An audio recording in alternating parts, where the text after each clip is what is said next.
Why? Why would you even have insurance? Otherwise it costs you.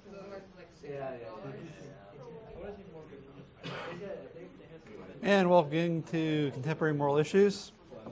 Come to order. Welcome to Contemporary Moral Issues. I'm Professor Borrowdale, and today we're going to finish up healthcare and review for the exam. So let's see, the exam, just a couple of announcements about the exam. It will be open right after class today, and it will be open until the following Tuesday when the labs close. Here in the main campus at 7 o'clock, Cottage Grove, it'll be, actually I have the date set for 7 o'clock. So it's going to go from today through next Tuesday at 7 o'clock. So sometime between after class today and when the labs close next Tuesday, you're going to have to get in there and take the exam. It'll be about 50 questions, multiple choice, true, false, based on the readings, based on stuff we talked about in here. No big surprises. Study guide is in Moodle in week 3. And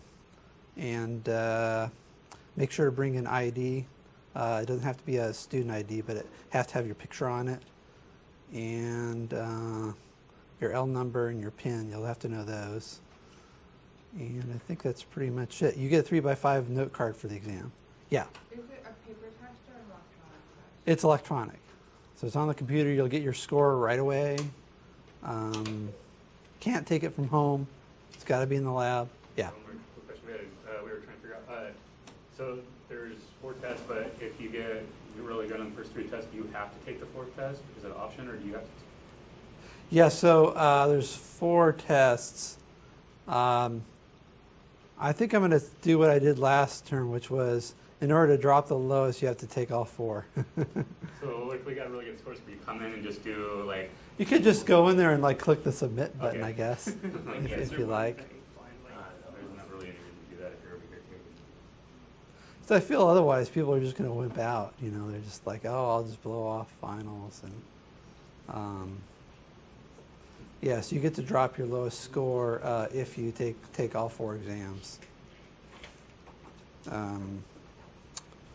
Let's see, what else? I guess that's it for announcements. Oh, I have an announcement. Trevor Luden is in town here. He runs the new Zeal blog. Now it's all at trevorluden.com. He's a Kiwi, a New Zealander, and talking about socialism, and he's worried about America, and he's done a lot of research into the communist ties of the Democratic Party and the president, and all his, and matter of fact, one of the president's commie buddies is going to be here on campus on Thursday, unfortunately during class. But Bill Ayers, the unrepented Weather Underground terrorist, is going to be on campus, sponsored by Your Peace Center. Terror bomber who said he didn't regret what he did, he wished he'd done more, bombed the Pentagon, bombed the police station, wanted to kill innocent people. And he's being sponsored by who? The Peace Center. Well, go figure. But there's a great article with him standing on top of an American flag in one of the, I think it's the New York magazine. It's I'll see if I can, I'll post that to Moodle. But I remember reading this, and in this article, he's, grinning, standing on top of an American flag at some dark alley, saying, "Oh, I don't regret what I did with being a terrorist." And he was their FBI agents infiltrated the group. Tells chilling tales about how they wanted to round up people that didn't agree with them and put them in concentration camps and execute them if they didn't come around. So real piece of work, but now he's all about education, and he's going to be talking about education and politics. So I'll tell you what, because it's during class, it's, if it were in a bigger venue, I think I'd just tell everybody to go check it out. But it's over in Forum 309, and that's kind of a small room. But I think what I'm going to do is, for purposes of attendance, I'll give you a freebie on Thursday. You'll still be responsible for the material. So we will cover the capitalism and socialism material. But if you'd like to go check that out, it's at 1:30 on Thursday in Forum 309. Go ahead and do that and maybe get there early if you want to make sure you get a seat. I think there's actually a regular class in there. So it's, does anybody know how many people that seats? I've been in there before. I think it holds more than 75. Otherwise, I'd just send the whole class in there. I may change my mind at the beginning of class on Thursday. But for those of you in the in-class class, if you want to go see it, your grade won't be penalized. You won't have to do any extra assignment. I figure this is part of your education here at Lane. And hey, you're paying for it. Peace Center, faculty professional development. I look at faculty professional development. I think, oh, you know, if you're a sociologist, going to a sociology conference, and if, you know, maybe learning how to use, you know, technology in the classroom, something like that. Bringing some guy to talk about politics and education and or the background that he has, kind of questionable in my mind, but maybe it'll be a good talk for all I know. So I hope they're recording it because I'm very interested in it. Anyway, your student fees at work, and all right. Anything else about that? So that's on Thursday at 1:30, Forum 309. The Forum building is that one that sort of juts out of the concrete structure. That's I don't know how you describe it. It's kind of sort of got a catwalk that goes around it. It's right behind the center building, and that's where they do show a lot of the movies and things. That's where the theater is. I think that's one of the theater rooms with like the projection booth. So. And then for something completely different, not a Lane-sponsored event. I don't think Lane would never sponsor anything like this, but Trevor Luden is going to be at the eWeb building on Saturday at 6:30 talking about Barack Obama and the enemies within. So for a completely different perspective, if you'd like to hear that, he might even be talking about Bill Ayers. So let me send that around. I've got a few things here, but it's at the eWeb building. And I'll post details on Moodle. I'm looking for my little flyers. Here we go. So if you're interested, you just take one of these cards. I went to see him Friday in Cottage Grove. The 912 Project was sponsoring him. And he was a very good speaker, very engaging, lots of details, lots of historical details. And, you know, sometimes you look at this stuff, you're like, oh, this is kind of weird conspiracy stuff. But you look at all the people around the president, from Valerie Jarrett to David Axelrod, Ayers, Bernardine Dorn, all his friends and his pals, they're all like, not just like, you know, liberal Democrats, but like their parents are all communists, and they're all involved with, what's his name, Saul Alinsky, and just like really, you know, strong, hard left. So when the president sort of talks a moderate talk, you know, you wonder, you know, how seriously to take it, or whether this is just sort of political theater, and he's, you know, behind the scenes, he's got different plans. So, and on that note, maybe we'll talk about healthcare. What's going on with healthcare and what his plans are for that. So, a little.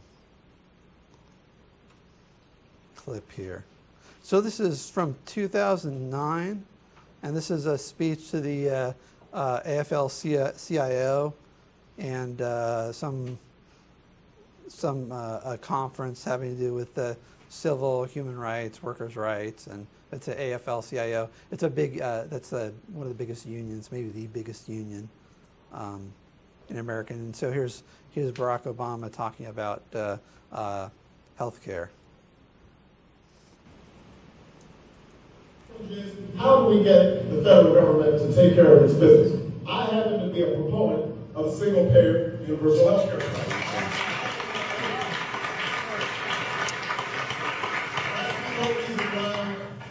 The United States of America, the wealthiest country in the history of the world, spending 14% of its gross national product on health care, cannot provide basic health insurance to everybody.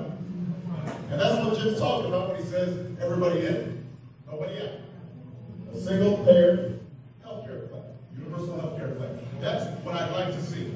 But as all of you know, we may not get there immediately. Because first we've got to take back the White House, and we've got to take back the Senate, and we've got to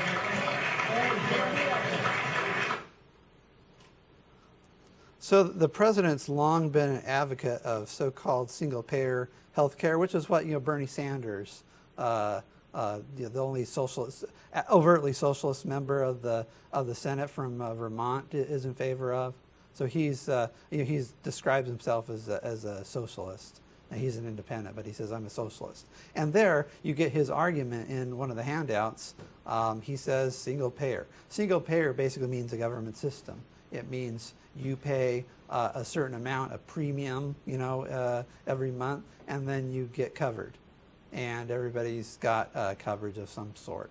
And sometimes some countries allow supplementation with private insurance. Other countries will say, no, you can't have private insurance, or certain things can't be covered in the private system. You have to go with the government system.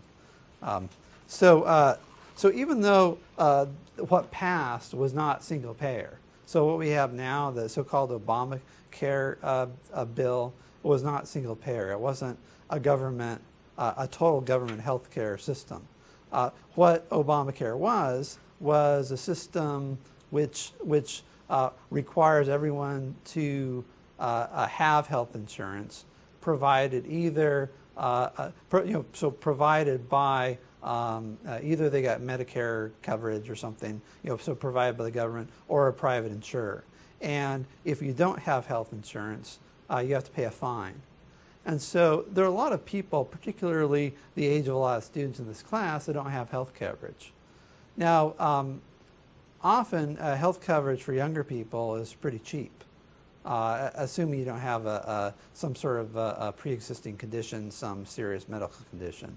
And so a lot of times people just, they could buy it, they could even afford it, but they make other choices.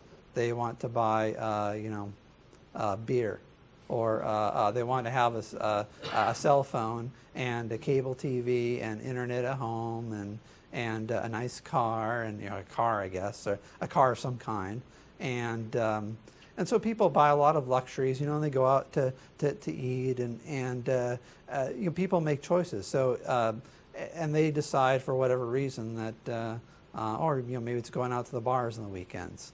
It's not that expensive when you're dealing with $50 or $100 a month, or even $150 a month. And it depends on what you want. Do you want like full health coverage? Do you want just catastrophic care? Catastrophic care is very, very cheap to get. And so people just don't have it. So now the IRS is going to come after you if you don't buy health insurance, and you can be fined. There's no criminal penalties involved, but this is what's called the mandate, in that if you don't have health insurance, you have to pay a fine. Now, what's going to happen, though, is a lot of people, I suppose one thing that's going to happen is people will say, well, I'd just rather pay the fine, and then people end up paying the fine and don't have health insurance because it's going to be a lot more than the fine. The other thing that will happen when this goes into full effect, if it goes into full effect, is that you'll have employers will find it cheaper to go over to the government underwritten system than to offer private insurance. So even though the president has said in the past that if you like your plan, you can keep your plan, that it's not going to affect people with private insurance, it'll have the effect of enticing employers to save money by saying, oh, we don't offer health insurance anymore, we'll let the government pick it up. And the government plan is going to be cheaper and crappier. And so you have a lot of people with insurance which they like, or which maybe they think is just okay. They get shuffled over to the government program, and then over time, it's probably going to be like other the European countries where everybody's on the government program, because health insurance companies are going to lose business, and then pretty soon, they're going to go bankrupt. And then and health insurance is, it's tough to compete with the government. The government can print its own money. The government gets free advertising. The government can tinker with the tax code to make it so that you're screwed. The government can regulate you in ways that hurt your business. and the government can create all sorts of incentives for people to use it. So when you're competing, your insurance company, you're competing against a government program which costs less and which maybe offers worse benefits, but the cost is rock bottom. Or maybe it sort of offers a lot of benefits until it runs into cost overruns, and then they start rationing.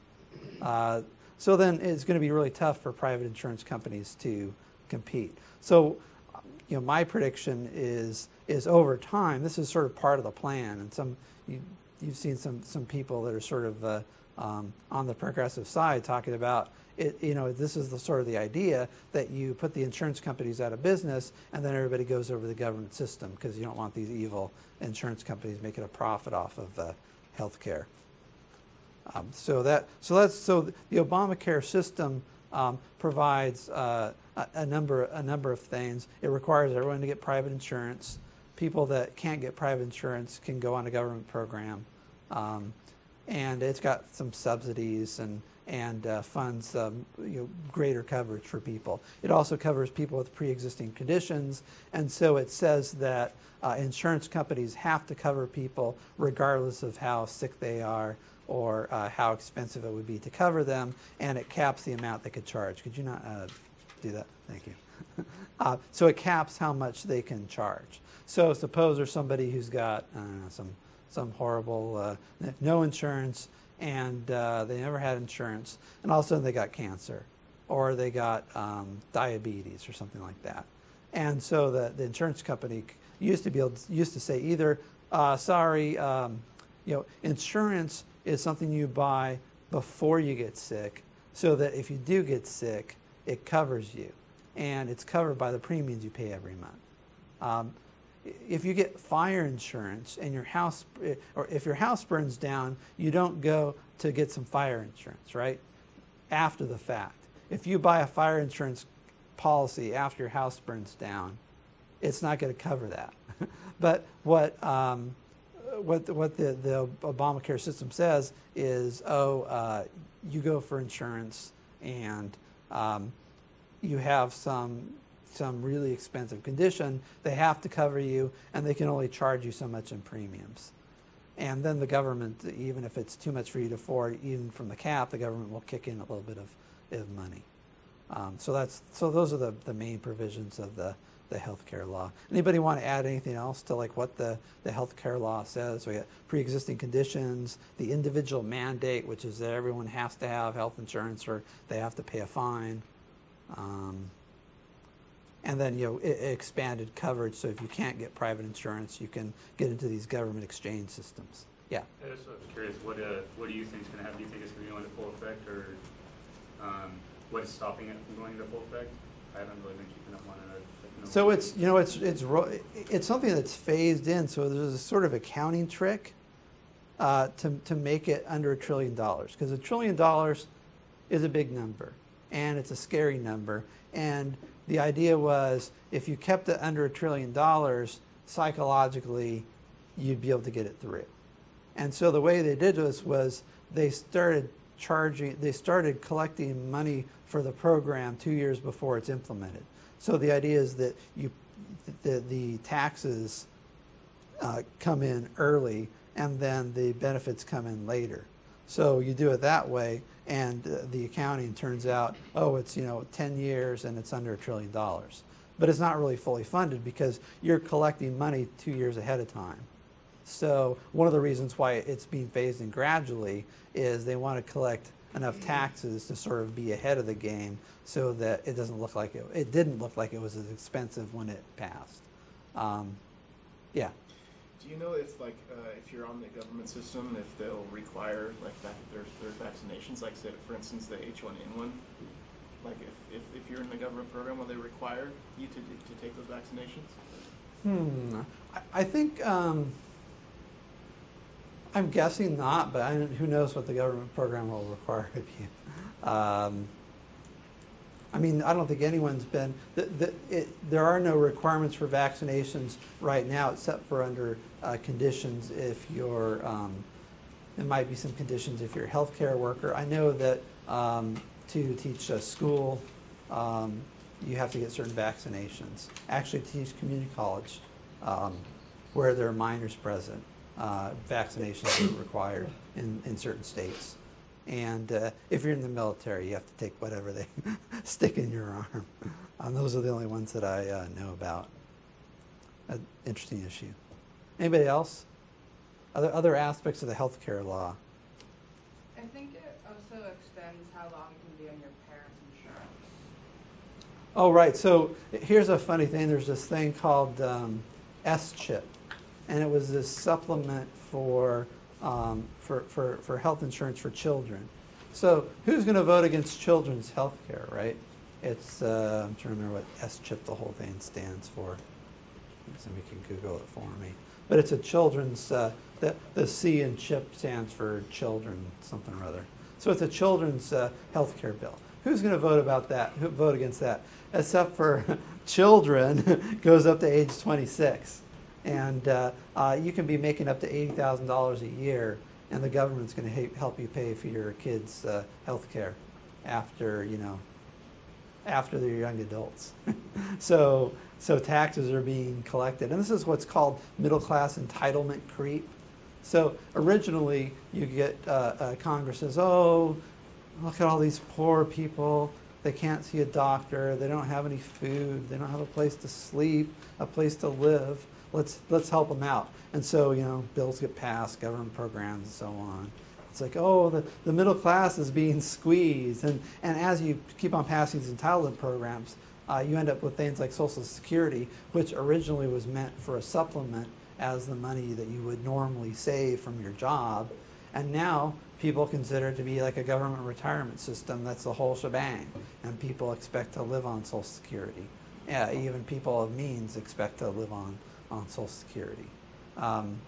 And so the same thing with these healthcare subsidies, they end up with more and more going into the middle class. Somebody making $80,000 a year is getting a government subsidy to help pay their kids' doctor bills, which seems kind of weird.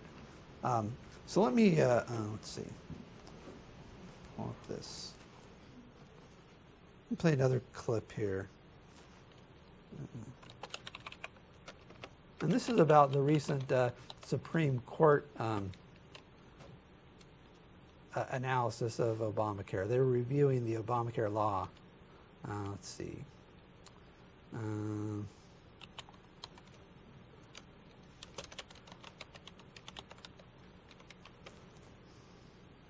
Oops. Oh, that's annoying. How do we get the Sorry about that. That's what I was looking for.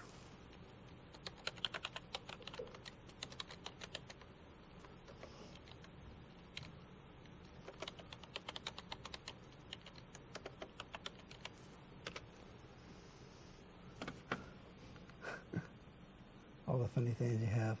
Now I'm looking for a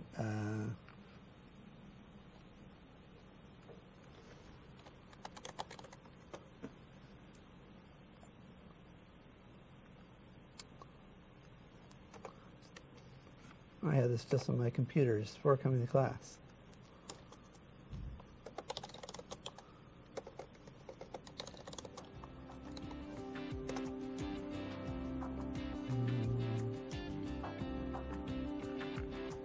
I'll try it one more time.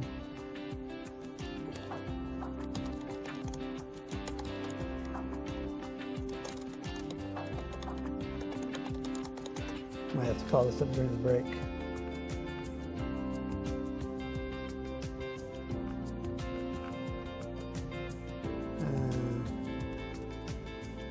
Try later. So, any more thoughts on what's your thoughts on any other thoughts on healthcare? Let me just ask that before we get to our review. I'm kind of scared that if it turns into a government spending program, that people will have less desire to want to become doctors because prices are lower in the hospitals. Therefore, they're not going to make as much money.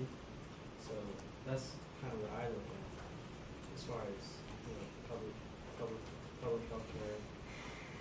less demand for doctors because there's low prices and people don't try as hard, then you have poor healthcare and just people don't really care because they're not making enough money, stuff like that.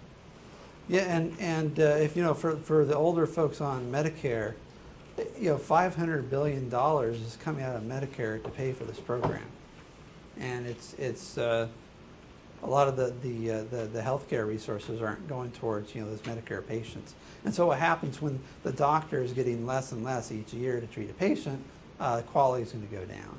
And as doctors are making less and less money, they're going to head to greener pastures where they can make more money, and I'm sure where that would be, maybe Asia, maybe you know, Europe. I suppose doctors are already paid less there. Maybe they're going to go up to Canada. Maybe the grass is going to be greener there. But that's typically, or the other thing you can happen is you have fewer specialists. So one of the problems in countries with socialized medicine is you have a lot of general practitioners, but to have top-notch specialists, you know, those are usually pretty pricey, and it requires years of study in addition to the general medical, you know, doctor study.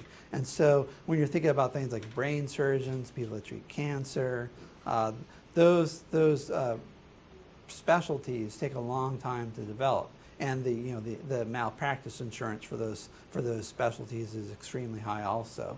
So something's got to give. So eventually you end up with people that you end up with fewer specialists and doctors with less skill. And that's one of the reasons why healthcare is so expensive in the U.S. is just because we have a lot of really top-notch equipment. We have a lot of excellent specialists. The quality is good. Why are Americans sicker, and why do we not live as long as people in other countries? Any thoughts on that? If our healthcare is so good, what's that? Diet, habits, Fast Yeah. food. Yeah, exercise. Lifestyle. bad habits, smoking, drinking. So you look at a country like Japan. Japan, people eat, you know, rice and vegetables, seafood, a little bit of fried stuff. They smoke about twice as much of Americans, but they don't eat very much. And particularly in the island of Okinawa, there's a sort of tradition of not eating until you're full, and it's a cultural thing. And so you don't eat till you're sated. You eat till you're about 80% full, and you push the plate away, and you're like, I'm done. And that's sort of a cultural norm there. People live a long time, even with the increased smoking. Now it's the demographics have gotten worse there because they've adopted a lot of Western dietary practices, and there's McDonald's over there, and people are starting to eat the same bad things there that they eat here. Over in France, people drink a lot of red wine. It's good for your heart. They go for a walk. In Latin America, people have a low-stress lifestyle. People move a little slower. Everything moves a little slower. People take a siesta in the afternoon. And so, I mean, all these factors are big effects on health.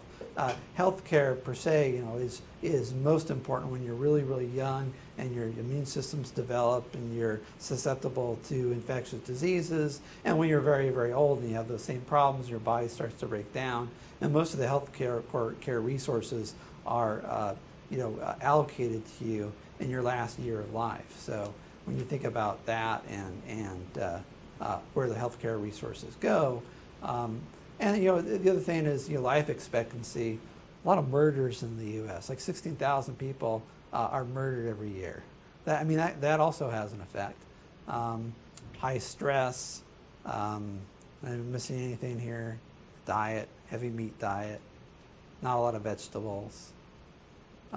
Exercise, not as good. So in a lot of European countries, people walk a lot. In the U.S., people tend to drive everywhere. So you got trade-offs as far as lifestyle goes, and so that's one of the reasons why Americans didn't do as well. And it doesn't have anything to do with our healthcare system, and it has to do with our lifestyle. Another thing to think about is sometimes you'll see these studies that say, child or infant mortality in the U.S. is really high. And like the World Health Organization comes out with these studies every year that say that countries, third world countries have a better infant mortality rate, lower infant mortality rate than the U.S. Well, the reason for that is that babies born in the U.S. Which are in severe, distress, can actually be rehabilitated and saved, resuscitated, and actually become healthy, or at least live maybe with some profound disabilities. That same baby born in a third world country would be considered to be a lost cause. And so even if the infant is born with a heartbeat, respiration, so on the chart, when the doctor's writing it down, if the baby dies the day it's born, it's considered to be a stillbirth, and that's how they record it. And so when you look at those statistics, it kind of skews things. If in the U.S. you have a higher standard of what counts as a stillbirth, then you're going to have an infant mortality rate which looks higher compared to other countries.